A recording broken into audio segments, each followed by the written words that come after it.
ஏன்னா இன்னைக்கு ஆட்சியில் இருக்கிறது ஸ்டாலின் அவர்கள், அவருடைய கட்டுப்பாட்டிலே துறை கிடையாது. எல்லா அமைச்சர்களும் கொள்ளையடிக்க அமைச்சுட்டாங்க. இன்றைக்கு பார்த்திருப்பீங்க, நேற்றைய தினம் நீதிமன்றத்தில் ஒரு தீர்ப்பு வந்தது.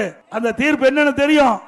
இன்னைக்கு நகர்ப்புற வளர்ச்சித்துறை அமைச்சர், குடிநீர் வழங்கல் துறை அமைச்சர், அந்த குடிநீர் வழங்கல் துறையில கிட்டத்தட்ட ஆயிரக்கணக்கான பணியிடங்களுக்கு ஒவ்வொரு பணியிடத்திற்கு லட்சக்கணக்கான பணம் வாங்கி முறைகேடு நடத்திருக்கிறாங்க. அதே போல நகர்ப்புற வளர்ச்சி துறையில டெண்டர் விட்டு கமிஷன் வாங்கியிருக்கிறாங்க. அதெல்லாம் ஆதாரத்தோட இங்க இடி அரசாங்கத்துக்கு அனுப்பி அதுல வழக்கு பதிவு செய்ய சொன்னாங்க. செய்யல.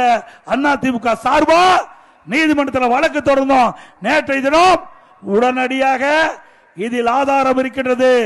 இடி அனுப்பப்பட்ட அந்த அறிக்கையில் ஆதாரம் இருக்குது. ஆதாரத்தின் அடிப்படையில் வழக்கு பதிவு செய்ய வேண்டும் என்று லஞ்ச ஒழிப்புத்துறைக்கு உத்தரவு போட்டிருக்கிறாங்க. ஆக இந்த அரசாங்கத்தில் லஞ்சம் வாங்குவது உண்மையாகிவிட்டது. உண்மைதானே?